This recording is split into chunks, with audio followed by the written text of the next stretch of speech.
Hello friends, welcome to my channel CID 000.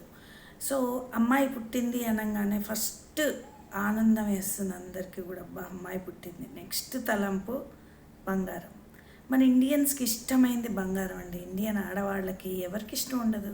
ప్రతి ఒక్కళ్ళకు కూడా బంగారం అంటే చాలా ఇష్టం. కానీ అమ్మాయిలు పుట్టినప్పుడు ఏమనిపిస్తుందంటే వాళ్ళకి చక్కగా బంగారం చేయించాలి, వాళ్ళ పెళ్ళికి నగలు చేయించాలి అన్న తలంపు అందరికీ ఉంటుంది.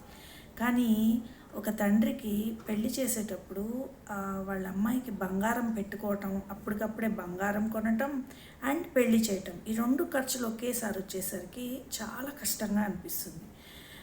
అంటే ఇష్టంగా చేసే కష్టం అనమాట అది. సో ఇలా కష్టపడకుండా చాలా ఈజీగా ఆడపిల్లకి బంగారాన్ని మనం ఎలా సమకూర్చవచ్చు అనేది ఈ వీడియోలో మనం తెలుసుకుందాం. సో ఆడపిల్ల ఉన్న ప్రతి ఒక్కళ్ళు కూడా ఈ వీడియో తప్పకుండా మీరు చూస్తారని నేను కోరుకుంటున్నాను. ఇది ఎక్కడి నుంచి వచ్చిందంటే ఈ సాంప్రదాయం, నేను ఇది ఎలా చెప్తున్నానంటే ఇది ఇప్పటిది కాదండి. ఇది నా ఆలోచన కాదు. మా పేరెంట్స్, మా అమ్మ, మా అమ్మమ్మ, ఇలా లేడీస్ వాళ్ళ ఆలోచనలతో వచ్చినది ఇదన్నమాట. యాక్చువల్గా నేను మీకు మొత్తం వీడియో చూడండి. మీరు మొత్తం చూస్తే నా ఐడియా అంటే ఏంటి అనేది మీకు అర్థమవుతుంది. అసలు మేము కృష్ణా జిల్లా కమ్మవారం. ఇక్కడ కులం ఎందుకు చెప్తున్నాను అంటే ఒక్కొక్క కులానికి ఒక్కొక్క వృత్తి అనేది వెనక ఉండేది కదా. అలాగే నేను చెప్పేది ఎప్పటి నుంచి 2 జనరేషన్స్ పైన మాట.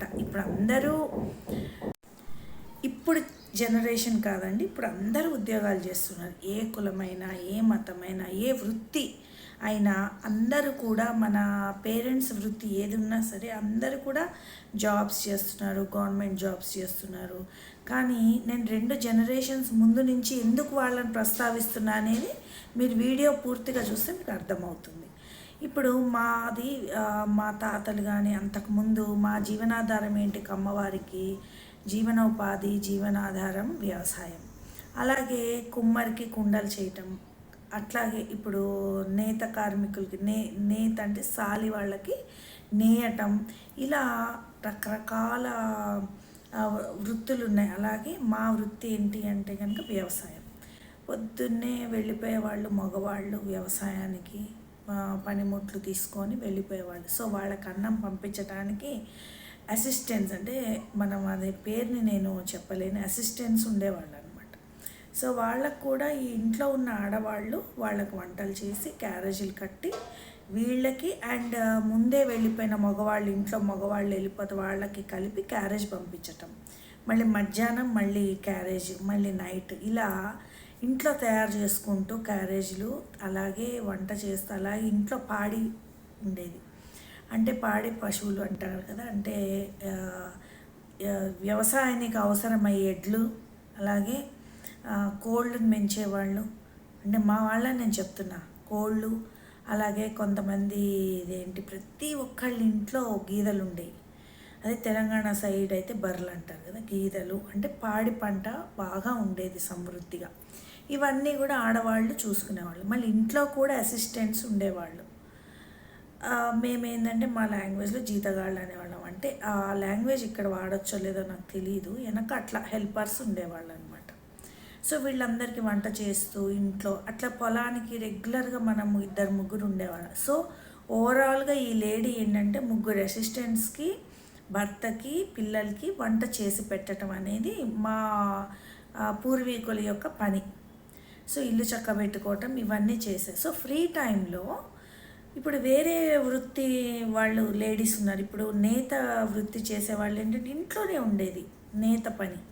సో ఆడవాళ్ళు కూడా మగవాళ్ళకి హెల్ప్ చేసేవాళ్ళు. సో ఆడ మగ కలిసి చేసేవాళ్ళు వంట కాకుండా. అలాగే కుమ్మరి వృత్తి, అది కూడా కుండలు చేసేవాళ్ళు కూడా అంతే, ఆడ మగ కలిసి చేసేవాళ్ళు. కేవలం మా వృత్తి ఒక్కటే ఏంటంటే మగవాళ్ళు చేసేవాళ్ళు వ్యవసాయం, ఆడవాళ్ళు ఇల్లును సమర్థించి ఈ హెల్పర్స్ వీళ్ళందరూ ఫుడ్ తయారు చేస్తాం, ఇలాంటివి చేసేవాళ్ళు. సో కొంత టైం అనేది దొరికేది వీళ్ళకి. ఇప్పుడు చాలా సుకుమారంగా ఉండేవాళ్ళు ఉన్నాం, కానీ వెనకైతే చాలా పని చేసుకునేవాళ్ళు. సో కొంత టైం అనేది మా వాళ్ళకి దొరికేది. అప్పుడు ఆలోచించేవాళ్ళు, అంటే మగవాళ్ళకి మేము ఎలా హెల్ప్ చేయొచ్చు, అంటే సంపాదన పరంగా మేము ఎలా చేయొచ్చు. సో ఆడపిల్లలకి బంగారం ఎలా, ఏ విధంగా కొనాలనేది మొత్తం కూడా ఆలోచన ఆడవాళ్ళ సొంత తెలివితేటలతోటి చేసేవాళ్ళు. ఎందుకంటే అలా కొంచెం టైం దొరికేది. సో నేను ఎలా హెల్ప్ చేయాలి, వేడి నీళ్ళకి చన్నీళ్ళకి తోడు నేను ఎలా చేయాలి అనే సంకల్పంతో స్టార్ట్ చేసేవాళ్ళు. ఎప్పుడైతే ఆడపిల్ల పుడుతుందో పుట్టిన దగ్గర నుంచి కొంత కొంత కొంత కొంత బంగారాన్ని కొనిపెట్టేవాళ్ళు. అంటే ప్రతి పుట్టినరోజుకి ఉయ్యాల ఫంక్షన్కి కొంచెం బంగారం, అంటే ఆ పిల్లకి పోగులో దుద్దులో చిన్న గొలుసు అలా. అలాగే మళ్ళీ మొదటి పుట్టినరోజుకి మళ్ళీ కొంత గాజులు సపోజ్ అలా. సో ఇలా ఇలా ఇలా చిన్న చిన్న ఎవరి స్తోమతకు తగ్గట్టు వారు, అంటే ఉంగరాలు ఎనీథింగ్, అంటే గోల్డ్ తప్పకుండా ఆడపిల్లకు కొనాలి అని ఒకటి సంకల్పం పెట్టుకునేవాళ్ళు. కానీ నేను ఇక్కడ తెలంగాణ కల్చర్లో చూసింది ఏంటి అంటే, నేను కల్చరల్ డిఫరెన్స్ వల్ల కూడా నేను చెప్పేది అర్థం చేసుకోండి. ఇక్కడ ఎలా ఉంటుంది అంటే కేవలం చిన్న చిన్నవి కొన్నా కూడా పెళ్ళప్పుడే మొత్తం గోల్డ్ అనేది కొత్తగా కొంటారు. ఎందుకు అంటే మోడల్ మారిపోతుందనో ఇంకోటనో అదొక రకంగా అట్లా ఇష్టపడతారు. దానివల్ల ఏమవుతుందంటే ఒకేసారి గోల్డ్ కొని ఒకేసారి పెళ్లి చేయటం అనేది చాలా బడ్జెట్తో కూడుకున్న అంశం. అదే కనుక ఇలా కనుక ప్రతి సంవత్సరం ఇంత అలా మా అందరికీ కూడా అలానే కొన్నారు. మా అక్కలకి, మా కజిన్స్కి, మా పేరెంట్స్కి, వాళ్ళ అమ్మ వాళ్ళు, అంటే ఇది కంటిన్యూ అవుతూ వస్తుందన్నమాట. అంటే ప్రతి సంవత్సరం కొంత బంగారాన్ని కొంటారు. సో ఎక్కువగా రాళ్ళ వస్తువులు కొనకుండా ఎక్కువగా ప్యూర్ గోల్డ్వే కొంటారనమాట. అలా చేయటం వల్ల ఏమవుతుందంటే ఆ అమ్మాయి పెళ్ళిడికి వచ్చేసరికి అసలు ఆల్మోస్ట్ అన్ని నగలు చేయించేస్తారు. కొంచెం చేయించడం వల్ల ఎక్కువ భారం కలగకుండా ఆ అమ్మాయికి సరిపడా నగలు మొత్తం పెళ్లి సమయానికి మొత్తం సమకూరుస్తారు. ఆఖరికి ఒక్క సెట్ ఒక్కటే పెళ్ళికి కొంటారండి, మిగతా అన్నీ కూడా ముందే కొనుక్కుంటారు. సో అక్కడ వాళ్ళ ఫీలింగ్ ఏంటి అంటే, ఇప్పుడు ఈ జనరేషన్లో 25 ఇయర్స్కి పెళ్లి చేస్తున్నారు అనుకో, 25 ఇయర్స్ వచ్చే వరకు మనం చేయించి మన ముందు బంగారం పెట్టుకొని అమ్మాయి కళకళలాడుతూ తిరుగుతుంది అన్న ఉద్దేశం అక్కడ వాళ్ళకు ఉంటుంది. సో నేను ఇక్కడ వాళ్ళది, so Telangana culture the wrong అంటలేదు, ఆంధ్ర కల్చర్ది రాంగ్ అంటలేదండి. తెలంగాణ కల్చర్లో ఏంటి అంటే ఒకేసారి పెళ్ళికి చేయిస్తారు. ఆంధ్ర కల్చర్లో ఏంటి అంటే చిన్నప్పటి నుంచి చేయించుకుంటూ వస్తారు. ఇంకా బాగా నచ్చకపోతే ఏం చేస్తారు, ఎక్కువగా రాళ్ళు పొదిగిని చేయించారు కాబట్టి గోల్డే కాబట్టి పెద్దగా నష్టం ఉండదు. కాకపోతే ఒక సాటిస్ఫాక్షన్ ఏంటి అంటే వీళ్ళ కళ్ళ ముందు పిల్ల అన్ని ఫంక్షన్స్కి అన్నిటికీ బంగారం పెట్టుకొని కళకళలాడుతూ ఉన్నది అన్న ఒక సాటిస్ఫాక్షన్. ఇక నష్టం వస్తే ఏమవుతుంది, తరుగు, మేకింగ్ ఛార్జ్, అట్లా అన్నీ మార్చరు, కొన్ని మాత్రమే మారుస్తారు. సో ఈ విధంగా పెళ్లి చేసే టైంకి ఏమాత్రం ఇబ్బంది కలగకుండా, భర్తకి ఇబ్బంది కలగకుండా పెళ్ళి చక్కగా చేసేటట్టు ఆడవాళ్ళు అప్పుడింత కొని పెడతారు. కొంతమంది ఏం చేస్తారు తెలుసా, మాకు ఇట్లా చుట్టలు ఉంటాయి చూడండి, ఉంగరం చుట్టలు లాంటిది, అలాంటివి కొంటారనమాట. ప్రతి బర్త్డేకి ఒక చుట్ట అని పెట్టుకుంటారనమాట. సో అలా ఏంటంటే కొంచెం పొదుపు చేయటం వల్ల అంత రిస్క్ అనిపించదు, బంగారం అనేది ఏర్పడుతుంది. ఇంకోటి ఏంటంటే చాలామంది అనుకుంటారు ఇదంతా ఎందుకు, డబ్బులే వడ్డీకి తిప్పుకున్నా ఇంకా సంథింగ్ చేసినా అప్పుడే కొనుక్కోవచ్చు కదా అంటే లేదండి. బంగారం అంత ఇన్వెస్ట్మెంటు, అంత లాభం ఇచ్చే ఇన్వెస్ట్మెంట్ ఏది లేదు. ఈవెన్ వడ్డీకి తిప్పినా సరే బంగారం పెరిగినంత ఇదిగా అంత లాభాలు ఎట్లాంటిది కూడా లేదండి. ఇప్పుడు హయ్యెస్ట్ లాభం వచ్చేది ఏంటి అంటే బంగారం.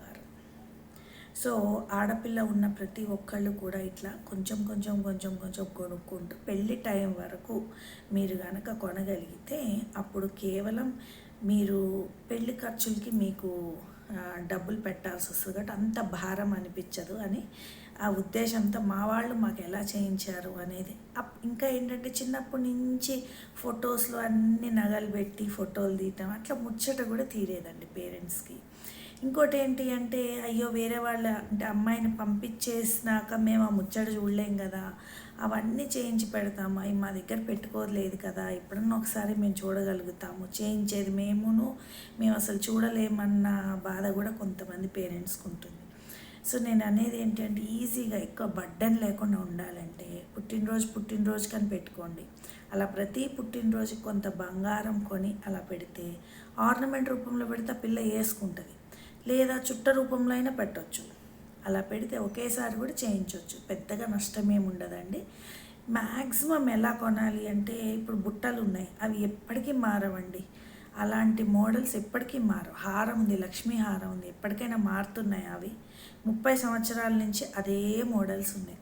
అలా కొన్ని స్టాండర్డ్ మోడల్స్ కూడా మనం కొని పెట్టుకున్నాం అనుకోండి, ఏమాత్రం మోడల్స్ మారిందనుకోండి, గోల్డ్ మీద ఎక్కువ వేస్టేజ్ అనేది ఉండదు, దానికి స్టోన్స్ గీన్స్ అవన్నీ ఉండవు కాబట్టి.